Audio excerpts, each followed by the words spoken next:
Cold millionaire CEO ignored every woman until his maid's daughter melted his walls. They never saw the way he looked at her, not really. Not when she wiped fingerprints off their silver. Not when she carried coffee into rooms where no one said thank you. But he watched. The kind of silence that comes from forgetting how to speak your own heart. And when she left, she didn't take the bracelet he gave her. Didn't take the keys. Didn't take her pride. Just one goodbye. Left folded on the bed like a pressed shirt. He had everything. Except the only woman who never asked for any of it. The Canary in the mansion. Chicago, Illinois, Ward Estate, Lakeshore Drive.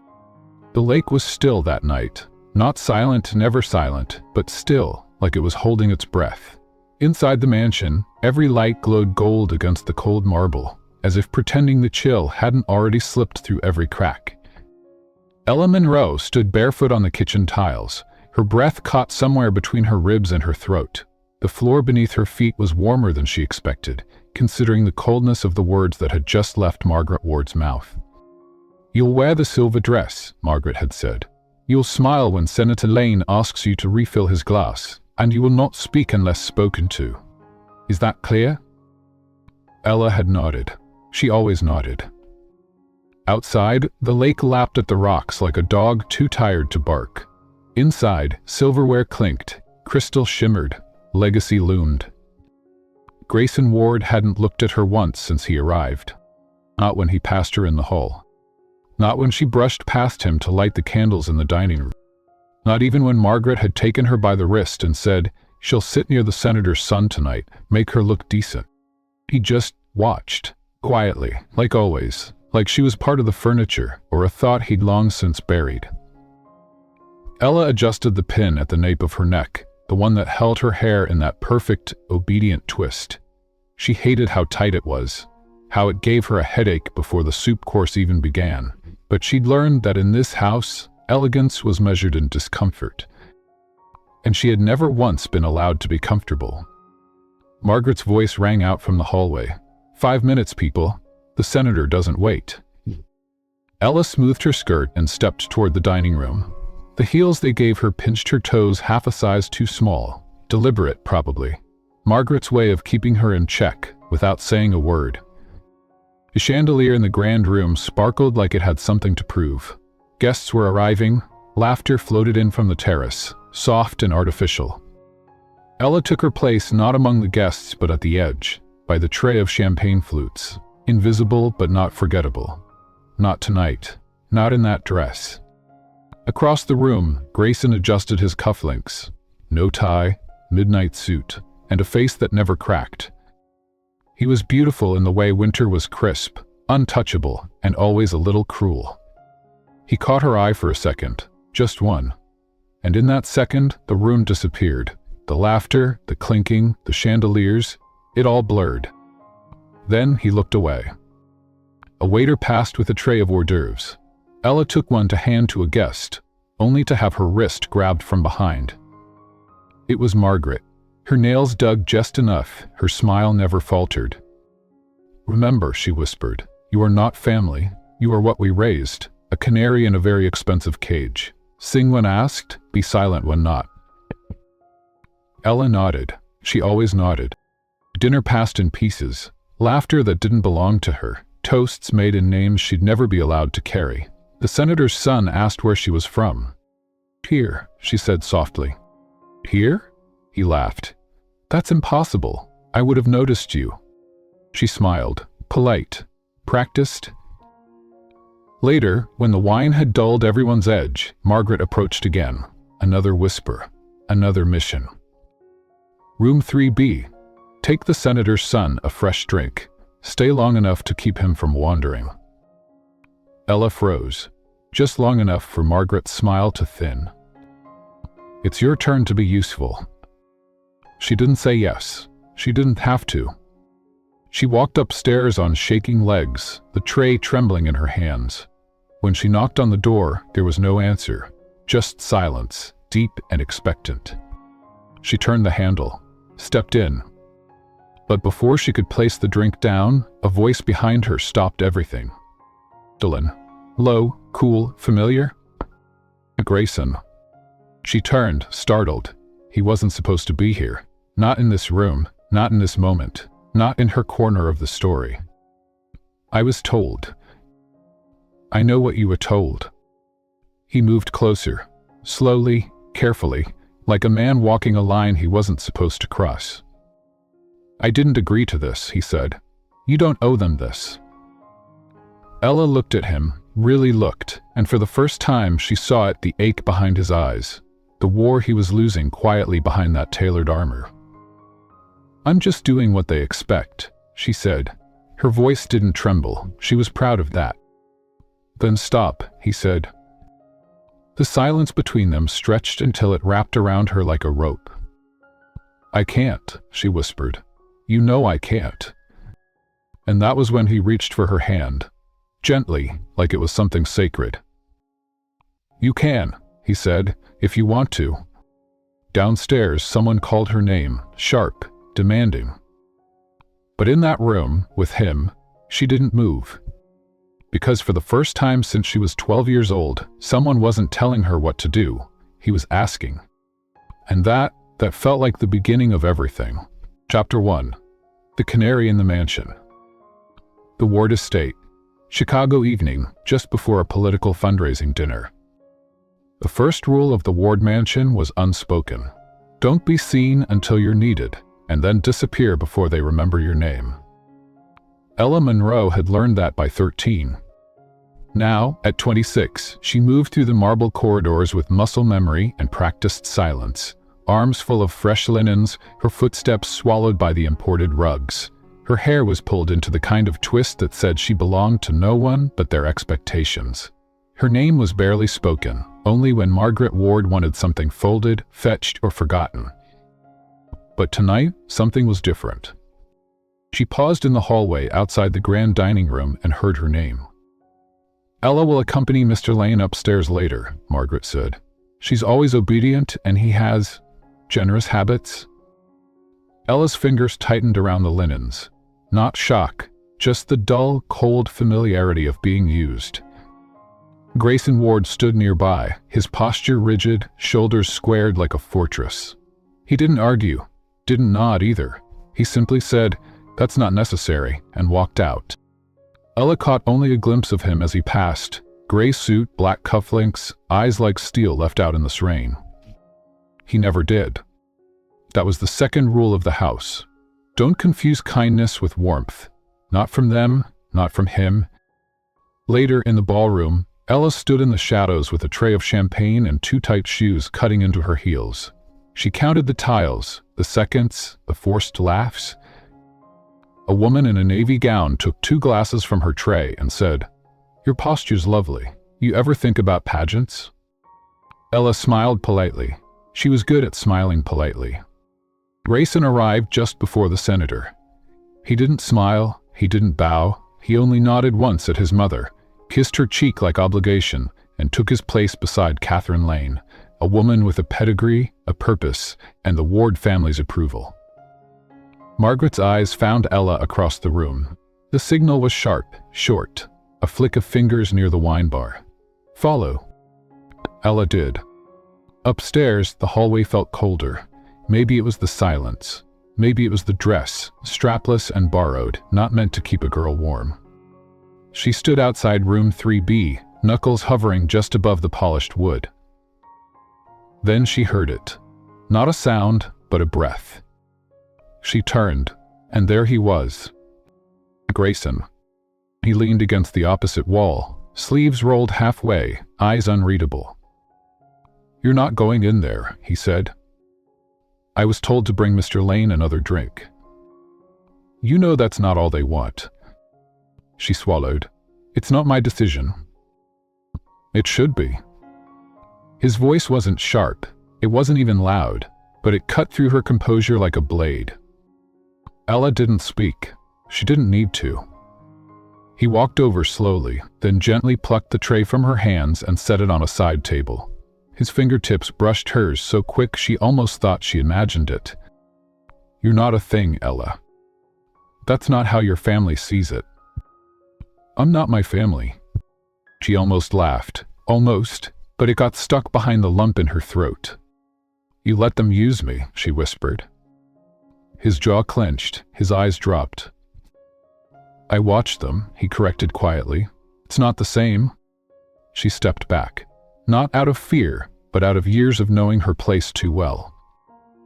You've always watched, she said, but you never did anything. That landed somewhere deeper than she intended. Grayson looked at her like she was a mirror he wasn't ready to face. Then I'm doing something now. Pause. Long, breathless. Come with me, he said. The greenhouse behind the east wing was dark, except for the string lights still clinging to the rafters like memories of an old party. Grayson unlocked the door and motioned her in. The scent of lavender and winter roses lingered from the last time Margaret hosted a tea there. Inside, it was just the two of them, the girl who was supposed to serve, and the man who never let anyone serve him anything real. Grayson didn't speak right away. He just walked to a small workbench, opened a drawer, and took out a small velvet box. I was going to give you this tonight, he said, but not like this. He handed it to her. She opened it slowly. Inside was a bracelet, silver, simple, no diamonds, just an engraving inside, not a bird, a fire. Her throat tightened. Grayson looked at her, for once, really looked. Because I see you, he said. Ella closed the box. You're marrying Catherine. My mother wants that. The board expects it. What do you want? He didn't answer. Because if he said her name, everything else would collapse. Back in the mansion, the party roared on, but the greenhouse stayed still, two people suspended in something that wasn't yet love, but couldn't be called anything else. Outside, snow began to fall thin, slow flakes brushing the glass overhead like secrets whispered too late. Ella tucked the bracelet into her coat pocket. She didn't say thank you, didn't promise anything. She just looked at him and said the first thing that mattered in years. I'm not a fire, Grayson. I know, he said. You're the one who lit mine. Chapter 2. A bracelet she never bought. To New York University of Chicago campus, late afternoon, early winter. The first snow hadn't fallen yet, but the sky was the color of unspoken things. Ella Monroe stepped off the campus shuttle, clutching her notebook and the weight of something she couldn't name. The bracelet felt too light for the heaviness it brought. She hadn't meant to wear it, hadn't meant for anyone to see, but that morning, in a rush, and with her mind still tangled in the way Grayson had looked at her the night before, she'd slipped it on like a secret, and she should have left it in the drawer. It was barely noon when the whispers began. Did you see that? It's a $300,000 0-cents Cartier. The way she bought that. Isn't she like the maid's daughter? He must be someone's, you know. Ella kept walking. She told herself the words didn't stick, that they were just noise in the wind, but every hallway felt narrower, every glance felt sharper. Her palms began to sweat, and she tugged the sleeves of her sweater over the silver chain, but it was too late. By mid-afternoon, it had a name. The charity case with the billionaire's bracelet. Ella sat in the back of her sociology seminar, her notes untouched. The professor lectured on power dynamics, which felt like a cruel joke. Her pen rolled off her desk. When she reached down to grab it, she heard it. Guess being pretty pays off, if you sell it. The girl behind her didn't even whisper. Didn't need to. Ella turned. Excuse me? The girl blinked, feigned innocence weaponized with a smile. Just saying, must be nice to have that kind of connection. There was laughter.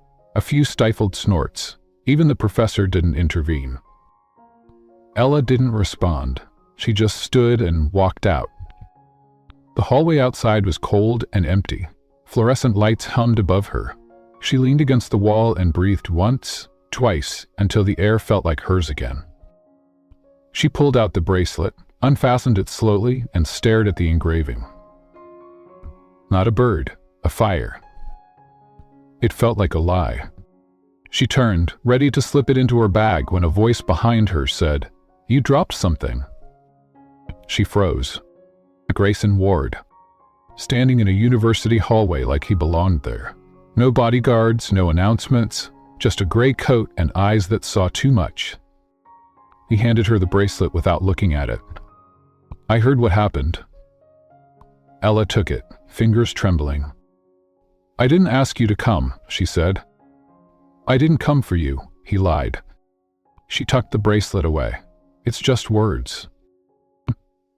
"Huh," he said. "It's what they think they see." What do you see?" Grayson looked at her, really looked, for the second time in 2 days. "I see someone who shouldn't have to explain kindness, or justify worth." Ella exhaled, slow and shaky. "I think I'm with you," she whispered, "that I traded something for this." "You didn't." "They believe it." Grayson didn't respond. Instead, he reached into his coat and handed her a folded piece of paper. She opened it. A transfer form, full scholarship, housing reassignment, new department recommendation. "I don't want charity." "It's not charity," he said. "It's choice. Yours." Ella looked up. "Why are you doing this?"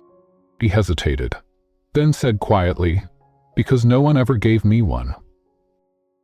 That night, back at the estate, Ella returned the bracelet to its box, locked it in her drawer. But the next morning, on her desk in the university library, a note waited. "They can't unsee what makes you different, so don't try to hide it." No name, just her name on the envelope. She didn't smile. But she didn't hide the bracelet either. Not anymore, not his to keep. The Peninsula Hotel, Grand Ballroom, Chicago, evening. The ballroom shimmered like a snow globe made for the rich crystal chandeliers, champagne towers, and a string quartet playing Bach too quietly to be noticed. Every inch of the space was curated. White roses flown in from Holland, caviar flown in from Paris, and guests flown in from everywhere that mattered. Ella Monroe wasn't supposed to be here. She knew that the second the elevator doors opened. She stood still for a breath. Just one. Then stepped forward, the hem of her dress brushing the carpet like a whisper.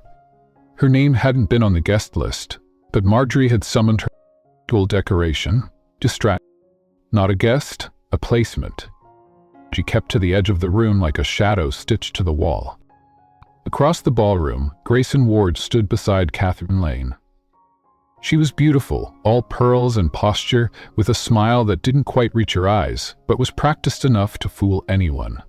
Her hand rested lightly on Grayson's arm like it belonged there. It didn't, not to Ella. And yet, she watched. Grayson hadn't noticed her yet, or maybe he had and was pretending he hadn't. His face was still the same unreadable map of restraint, but something in the angle of his jaw told her he didn't want to be there. She understood. Neither did she. The first time their eyes met that night, it was across a column of champagne flutes. It lasted less than a second. But in that second, something broke. Something old, something fragile. Ella looked away first. She wasn't sure what she was more afraid of, being seen or being seen too late. A toast was called. People clinked glasses. Margaret Ward spoke like she was reciting legacy. Catherine's father followed with stories of generational power. Ella stood near the floral arch by the far wall, near the doors that led to the garden terrace. A woman brushed past her and scoffed. "They let the help wear gowns now?" Ella didn't respond. Instead, she stepped outside. The garden was quiet, bathed in golden light from the ballroom windows, soft jazz floating through the glass. The December air bit at her shoulders, but it felt cleaner than anything inside.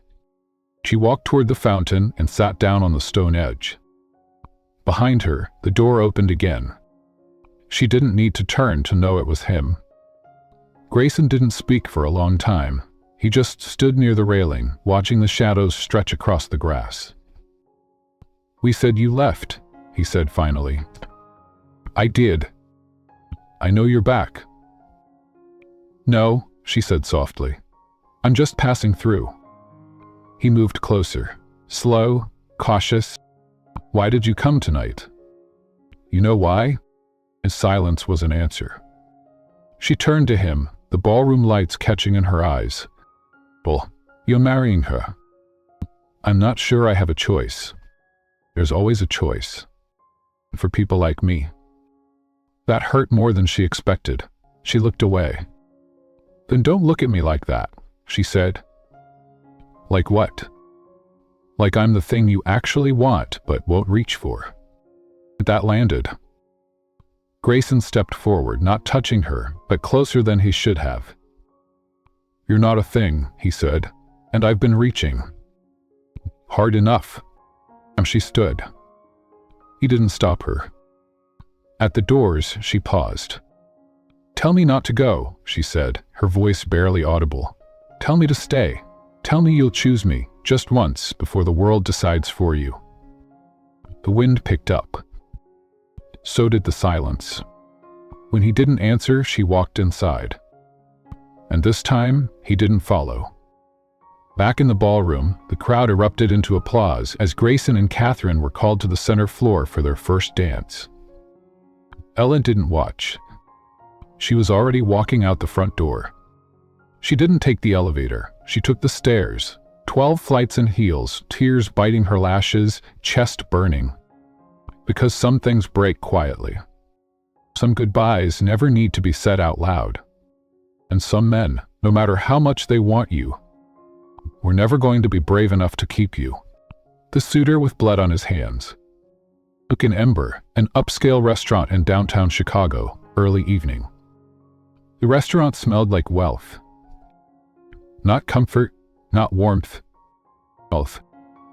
Ella Monroe sat in a crimson velvet booth by the window, her back straight, her hands folded in her lap the way Margaret Ward had trained her. The man across from her, Zachary Stone, was handsome in the way snakes are handsome, all angles and shine, with something flickering behind the eyes that didn't belong. He reached for his scotch before the server even walked away. Jay, he said, swirling the glass. You're the girl they've been hiding in the mansion. Ella smiled, polite, controlled. I'm just a student. That's not what I heard. He leaned forward. I heard you're Grayson Ward's little secret. She didn't flinch, not externally, but inside her stomach curled like a fist. I'm here as a courtesy, she said evenly. That's all. Zachary laughed. Is that what they're calling it now? The steak arrived. She didn't touch it.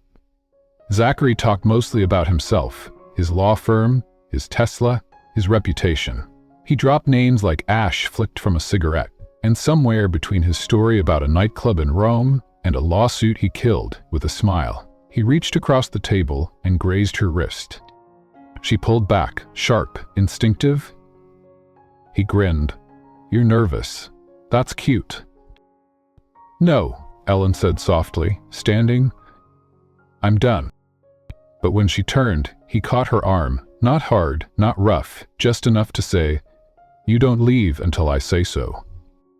She looked at him, looked at the room filled with men in blazers and women in silence. And then she looked past him. Because someone was standing just beyond the entrance. Grayson. Dark coat, cold eyes. He didn't walk. He moved like something precise, sharp, and long overdue. The moment shattered. In 2 strides, Grayson was beside the table. He didn't speak. He didn't need to. His hand landed on Zachary's shoulder with a force that said the conversation was over. Let her go, Grayson said. Quiet? Zachary scoffed. Who the hell are you? But he didn't finish. Because Grayson's stare could silence hurricanes. Zachary let go, slowly. Ella didn't move. Couldn't. Her body was trembling too hard. Grayson turned to her. You okay? She nodded, but her hands betrayed her. Come with me, he said. They walked out in silence, past the hostess, past the valet, past the rumors already blooming like smoke behind them. Outside, the air was biting, Wind howled down State Street, stinging her cheeks. She turned to him, voice barely a whisper. "You shouldn't have come." He looked at her, really looked. "And come sooner." They stood in the alley behind the restaurant, snow flurries dancing in the amber light above the back exit. Somewhere behind them, Zachary Stone was still recovering from the moment his arrogance cracked in front of Chicago's coldest billionaire. "By him?" Grayson asked. "Not angry, just broken." "Because your mother arranged it," Ellen said. "Because someone like me is only allowed to be with someone like him." He stepped closer. "That's not true. But you let them treat me like it is." That landed hard, too hard. He took another step, closer now, their breath mingling in the winter dark. "I don't know how to fix what I didn't stop," he said, "but I can't watch them hurt you again." "You already did," she whispered. Grayson's hand twitched at his side, like he wanted to reach for her, but wasn't sure he had the right. Ella turned away, just slightly, just enough to breathe. Then she said, "You didn't come because of me." He hesitated. "No. You came because he touched something you thought belonged to you." Silence. Then, "You don't belong to anyone." "No," she said, "but you still act like you do." He didn't follow her when she walked away. He stayed in the alley, surrounded by falling snow and regrets. And for the first time, he didn't want to be Grayson Ward. He just wanted to be the man she didn't have to run from. Chapter 5, the signature that broke her. Ward Family Law Office, downtown Chicago, late morning. The pen was already uncapped when Ella arrived. It lay on the polished mahogany desk like a weapon dressed in gold. Margaret Ward sat behind that desk, crisp in a navy suit, pearls at her throat, a glass of water untouched beside her elbow. She didn't smile when Ella entered. Not that she ever did. She simply gestured toward the empty seat across from her. "Sit." Ella obeyed. And he always obeyed. Charles Ward stood near the window, watching Lake Michigan glint in the morning light. His silence was heavier than his presence. The document in front of Ella was thick 27 pages, cream stock, embossed with the Ward family seal at the corner. "Full withdrawal from the University of Chicago," Margaret said, "in exchange for a settlement that ensures you're not left destitute." Ella didn't move. "Why?" she asked softly. Margaret leaned back. "Because the rumors are becoming noise. Because your name is being whispered next to Grayson's in boardrooms and donor events. And because we have worked too long and too hard for legacy to be tangled with sentiment." Ella swallowed.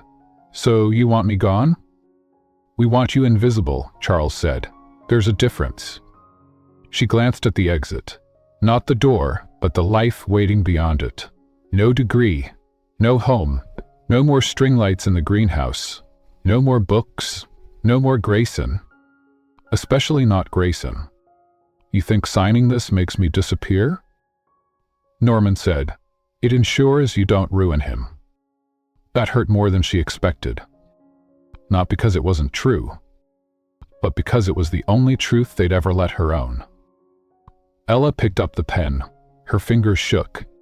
"Page 1, she signed. "Page 2, initialed." It was page 3. Her eyes blurred. By page 10, her hands stopped. "I loved him," she whispered. Margaret's face didn't change. "That was your mistake." Ella stared at the paper, not reading anymore, just breaking. Then the door opened. Grayson.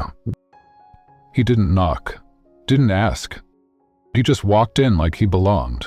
Because once, just once, he needed to act like she did too. He saw the papers, saw the pen in her hand, saw everything. "What is this?"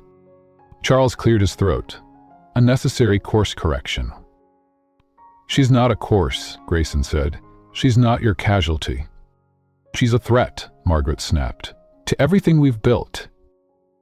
"She's not a threat," Grayson said, his voice low, dangerous. "She's the reason I even care what we've built." Silence. Then he turned to Ella. You don't have to sign that. Ella looked up at him, eyes glassy, voice quiet. If I don't, they'll take everything from you. He stepped forward. Let them. She shook her head. They won't stop until they've burned me out of your life. Then we burn it all down together. It should have been enough. But it wasn't. Because the girl inside her, the girl who had folded napkins for banquets she was never invited to, knew this story didn't end with a rescue. It ended with a signature. So she signed the last page and walked out without saying goodbye. That night, Grayson found the bracelet she left on his desk. He picked it up. Not a bird, a fire. And for the first time, he didn't believe the words were true. Because what good was fire if he never learned how to hold it? Chapter 6. The Woman Who Vanished. Springfield, Illinois, a quiet working-class town 2 hours from Chicago. The first thing Ella noticed was the quiet. Not the silence of cold mansions or tense dinners, but real quiet. Birds on power lines, wind through bare trees, a neighbor's radio humming an old country song down the block. It had been 6 days since she signed the documents, 5 since she left the Ward estate, 3 since she stepped off the bus with nothing but a duffel bag and a folder of university credits that no longer counted. Now she stood outside a small brick house with a sagging porch and a garden choked by frost. She hadn't been here in years, not since before her mother passed. But Grandma Ellen Monroe hadn't changed. She opened the door before Ella even knocked. "You came home," she said simply. And that was the first time Ella cried. Inside, the house smelled like cinnamon and cedar. The couch was still lumpy, the floors still creaked, the kitchen wallpaper still peeling in the corner. But there was space to breathe.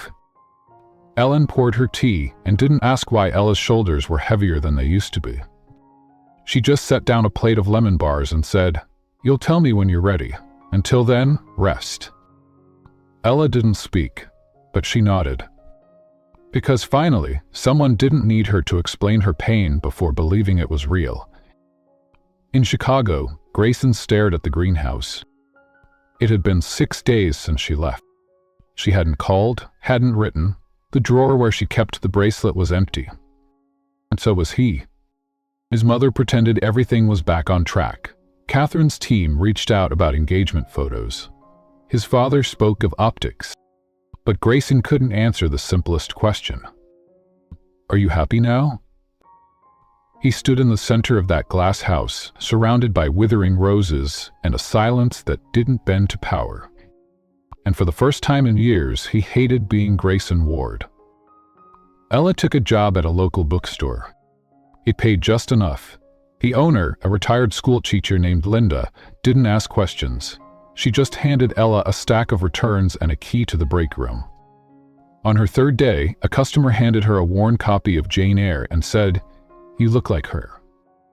Ella smiled faintly. "Because I'm quiet?" The woman said, "Because you look like someone who walked through fire and didn't scream." That night, Ella sat on the porch with a blanket wrapped around her knees, watching the stars. She didn't miss the wealth, she didn't miss the marble. But she missed him. And that was the hardest part. In Chicago, Grayson visited the law office. The paper trail was clean. Her account was closed, her scholarship nullified. She'd erased herself, exactly the way his family wanted. And it made him sick. He stood in the boardroom where she had signed her name and whispered to no one. She was never the mistake. 1 week turned into 2. Ella bought a second-hand coat, found a library card, began attending night classes in Springfield's community college. No pressure, no eyes watching her steps. But sometimes, when she caught her reflection in the bookstore window, she looked for someone who wasn't there anymore. And sometimes, just sometimes, she wondered if Grayson looked too. Meanwhile, Grayson started driving. Nowhere in particular. Just out of the city, away from the boardrooms and inheritance and Margaret's constant reminders of what he owed the family. He thought about the girl who never asked for anything, who left before she could be thrown away, who didn't wait to be chosen. He pulled over on a country road once, the snow falling soft across his windshield, and whispered, "You didn't vanish. You just found the one place I can't reach you." And he was right, because the woman who vanished was no longer waiting to be rescued. She was learning how to rescue herself. Chapter 7, He Chose Me Too Late. Springfield Public Library and Civic Auditorium, Saturday afternoon. Ella Monroe didn't expect her name to be printed on a banner. But there it was. Springfield Women in Leadership, honoring Ella Monroe.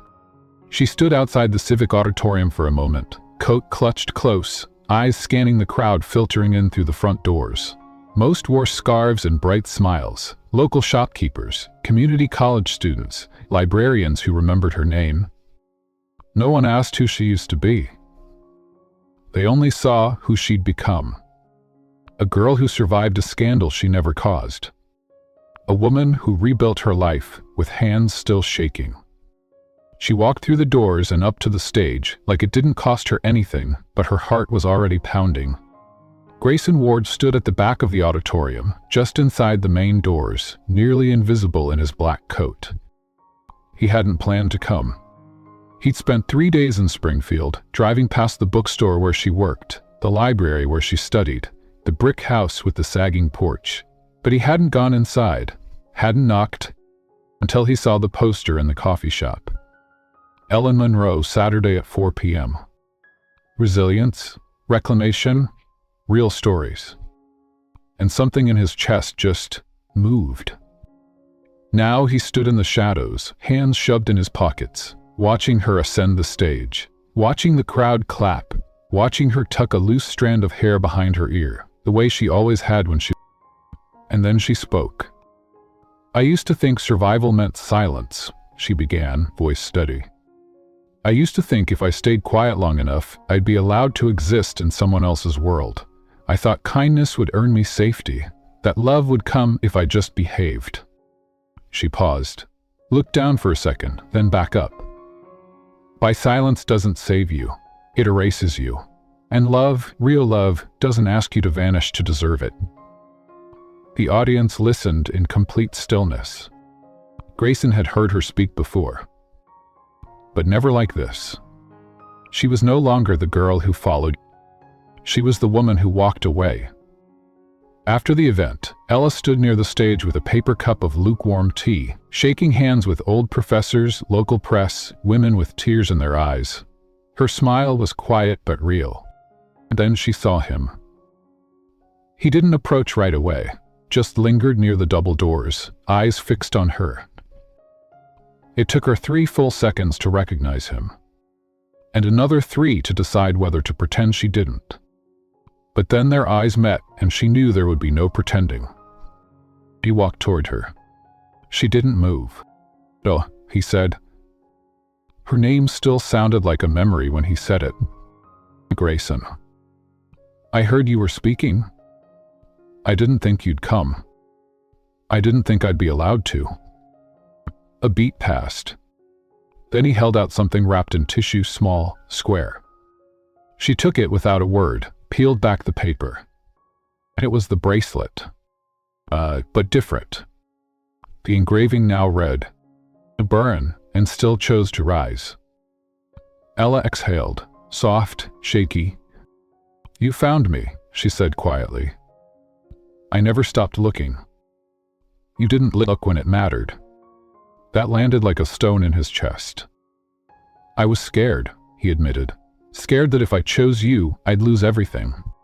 And now, I lost you anyway."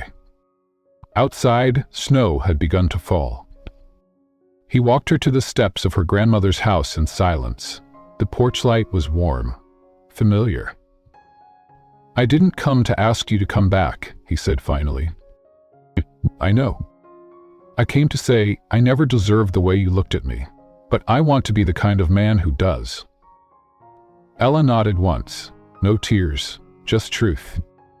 "I don't know if I still love you," she said, "but I still feel you." He swallowed. "That's enough," he said. "For now." She turned to go, reached the door, then paused. Grayson? She held up the bracelet. Thank you for not calling me a fire this time. He smiled, small, sad, and entirely real. Because you were never mine to burn. Chapter 8. The Canary Fights Back. Chicago Ward Foundation Gala, Spring Evening. The lights at the Ward Foundation Gala were designed to make everything shimmer. The dresses, the chandeliers, the truth too softened under glass and gold. Ella Monroe hadn't planned on being there. But the foundation had selected 5 rising voices in public service to honor that night. Someone had submitted her name. She still didn't know who. Her guess? Grandma Ellen or one of the community college deans? She thought about declining. Then she read the list of attendees. Margaret Ward, Charles Ward, Grayson Ward, and she said yes. She wore black. Not the soft kind. Not morning black. Victory black. Sharp lines. Clean silhouette. Nothing borrowed. Everything hers. When she entered the ballroom, heads turned. Not because of scandal this time, but because of presence. There was something about the way she carried herself now. She was no longer apologizing for being visible.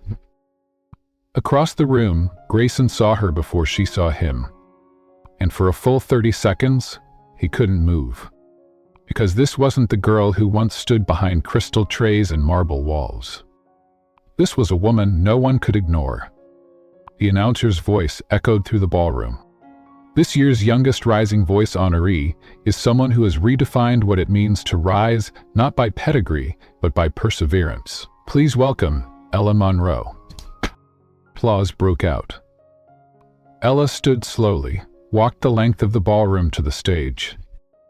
Grayson didn't clap at first. He was too busy breathing her in. The spotlight was bright, the podium taller than expected. But Ella didn't waver. She looked out at the room, at senators, CEOs, journalists, donors. And then, very intentionally, her eyes locked on Margaret Ward. I want to thank the foundation for recognizing something I never thought would be seen. Years ago, I lived in a world where I was told kindness was weakness, that silence was survival, that my name, my place was conditional. She paused, and let the silence fill with weight. I'm here to tell you, kindness is not weakness, it's rebellion. It's choosing softness in a hard world and still daring to speak. I used to be called a canary, something delicate, decorative, disposable. I've learned something. Her voice strengthened. The bird was never the prisoner. The cage just hoped she wouldn't fly. In the back of the room, Margaret Ward paled. Across from her, Grayson stood and clapped. He didn't care that he was the first, or the loudest. He clapped because for once she didn't need him. And he'd never loved her more for it. After the gala, she found him alone near the East Terrace. He turned when she approached, hands still in his pockets, the city skyline reflecting in his eyes. You spoke, he said softly. I listened, she answered. They stood there a long moment. He pulled something from his coat, a folded slip of paper, and unfolded it. A deed, a modest apartment, signed in her name, title cleared. You don't owe me anything, she whispered. I know, he said. That's why it's yours. She didn't cry. Not this time. Instead, she said, I'm not ready to forgive you. I'm not ready to ask. She stared at him, at the man who once watched her disappear. And now, he didn't just see her. He stood back to let her rise. She tucked the paper into her clutch, turned to leave, then paused. Grayson? July. Olivia. You can call me a fire now. He smiled. I never stopped. Chapter 9. The Woman in the Rain. Ward Estate, Chicago, a stormy night, weeks after the gala. The rain started soft. It had been forecasted, but no one really believed it, not in April, not like this. But by nightfall it had become a downpour, the kind that made the trees bow and the city hold its breath. Ella Monroe hadn't planned to be there. But her mother's keepsake box, the one Margaret Ward refused to release when Ella left, had finally, quietly been found. A young staffer called her directly, apologized, and said she could come pick it up. No ceremony, just a cardboard box, just closure. She told herself she'd be in and out. But life never listens to plans made by broken hearts. She stood at the front gate of the Ward estate, umbrella clutched in one hand, the other gripping the intercom. "Ella Monroe," she said into the speaker, "I'm here to pick something up." The gate clicked open. The house looked the same. But everything felt different. Inside, the lights were dim, the staff absent. Margaret was gone for the weekend. Charles in D.C., it was quiet. Too quiet. She stepped into the grand foyer and paused, dripping water on the tile. And then she saw him. Grayson, standing at the base of the stairs, like a memory she'd tried to forget. He was in a dark gray sweater, sleeves pushed up, barefoot. His hair was damp, like he'd been outside just moments ago. Like he hadn't been expecting her, but somehow had known she'd come. "You're here," he said. Ella nodded. "Just for the box." He pointed to the side table, where a brown cardboard carton sat, taped closed and unmarked. Neither of them moved. The rain thudded against the windows. She finally walked toward the box. He stepped aside. She didn't look at him. Not yet. "I wasn't coming back," she said. "I know. With doesn't mean anything. I know." She picked up the box. "I should go." But she didn't. "Aldous is..." He spoke first. "I saw your speech. I watched it a dozen times after." Ella still didn't look at him. "I didn't say your name." "You didn't have to." A beat passed.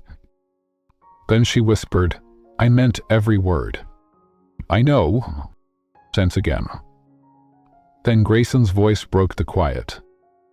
"I lied that night," he said, "when I said I'd let everything burn." She turned then, slowly. His eyes were stormy but not from the rain. "I was never brave enough to burn it down," he said. "I just let it burn. You..." Her throat tightened. "I didn't need you to burn anything, Grayson," she said, voice shaking. "I just needed you to choose me before it was too late." He stepped closer. The space between them shrank, but still, she didn't move. "You still want me to?" he asked. "Now. Not as the man with the estate, not as the Ward name, just me." Ella blinked. Her hair was damp now, curling at the edges. "I don't want to be saved," she whispered. "Good," he said, "because I don't know how to save anyone, but I know how to stay." The box dropped between them with a soft thud. And then she was in his arms. Not rescued, not claimed, chosen. The rain outside howled, but in that hallway, everything stilled. His hands found her waist, like they had always belonged there. She touched his face like she was memorizing a promise. They didn't kiss like people falling in love. They kissed like people finally admitting they never stopped. Later, they sat on the living room floor, soaked, the box unopened between them. Grayson looked at her rain-speckled, mascara-smudged, radiant. "I asked again," he said. "No family, no money, no mansion, just me. Would you stay?" Ella didn't answer right away. Then she took his hand and placed it over her heart. "I never left you, Grayson," she said. "I just stopped waiting for you to catch up." Just 10. The home he built around her. Drew Park, Chicago, one-bedroom apartment, over a flower shop. There was no chandelier in the ceiling. No grand piano in the corner. No elevator that spoke in polished tones. Just soft morning light filtering through gauzy curtains. A tiny stove that whined when it heated up, and a creaky wooden floor that made a sound every time you crossed to the kitchen. Ella Monroe loved it instantly. The apartment sat above a flower shop on a tree-lined street, where neighbors waved and dogs barked, and no one knew her name. Not the maid's daughter, not the billionaire's mistake. Just Ella. And Grayson. Because now, he lived here too. Not as a man who needed space, but as a man who'd finally found it. Their mornings were quiet. Ella brewed coffee while Grayson overcooked eggs. He read aloud from the newspaper, mispronouncing headlines just to hear her laugh. Sometimes they fought over the last blueberry muffin. Sometimes they shared it without speaking. It wasn't perfect. There were days when silence returned, old habits creeping in like drafts through cracked windows. Grayson sometimes still flinched at phones ringing after midnight. Ella still paused before calling anything mine. But they were learning. Together. One evening, Grayson stood in the middle of their tiny living room, holding a photo frame. Inside it, a picture of Ella laughing on the fire escape, sun catching the tip of her nose. He turned to her. "I used to build my whole world in rooms that echoed," he said, "but this room, doesn't echo." "Why not?" she asked, barefoot in his t-shirt, drying her hair with a towel. "Because it's full." She smiled. Not with pity, not with fear, with presence. That weekend, they visited Grandma Ellen in Springfield. She opened the door, looked at Grayson up and down and said, "You've got softer eyes than you used to." He chuckled. "You've got sharper ones." Ellen leaned over to Ella. "Keep him." "I am," Ella said, "but this time on my terms." Grayson didn't try to fix things anymore. He just stayed close when she cried. He said, "I'm here," instead of, "I'm sorry." He walked behind her when she needed space, beside her when she needed strength, and only in front of her when she wanted to follow, never when he thought she should. One night, he found the bracelet again, the original one. Not a bird, a fire. He placed it in her palm without a word. Ella looked at it, then at him, and said, "No, not anymore." He pulled out a new one, engraved with the words, "Built, not burned." They didn't marry in a church or a ballroom, just a courthouse in the loop, with coffee in hand and vows whispered in worn denim. He promised nothing extravagant, only truth. She promised nothing permanent, only effort. They both said yes, like it meant freedom, not binding. And when the clerk asked if they wanted rings, Ella shook her head. "And a name," she said. The clerk blinked. "His name?" Ella smiled. "Of mine." And that night, Grayson held her close on the rooftop, the city blinking below. "I thought I'd lost you forever," he said. "You did," she replied, tracing his jaw. "Then I found myself, and slowly. And so did he, in love that stayed quiet. Sometimes, the greatest love stories aren't the loud ones. They don't begin with grand gestures or end with dramatic rescues. Sometimes, they begin in silence, in a glance no one noticed, the words left unsaid. The girl in the background, who didn't try to be seen, and the man who only realized too late that his world had been shaped by someone he never learned how to keep. But here's the truth. Ella Monroe was never his to keep. She was his to see. And he didn't, not at first. Not until she was already gone. Not until she stopped waiting. Not until the woman who used to lower her eyes stood on a stage and told the world she would never fold again.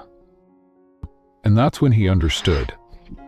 Once people don't leave because they stop loving you, but they leave because they finally started loving themselves. They live quietly now, above a flower shop. No headlines, no marble halls. Just burnt toast, shared playlists, and sunlight falling across the floor. He doesn't call her a fire anymore. He doesn't have to. Because every morning she wakes beside him. He knows she stayed, not because he asked, but because this time he made room for her to choose. If you've ever waited to be chosen, if you've ever mistaken silence for peace, if you've ever left not because you stopped loving someone, but because they never saw your worth until you vanished, This story is for you. Have you ever been someone's canary? Beautiful, quiet, unnoticed, until you finally flew? Or maybe, were you the one who watched her go? Leave a piece of your story below. Someone might be waiting to know they're not the only one who walked away with love still burning in their chest. We're listening. Always.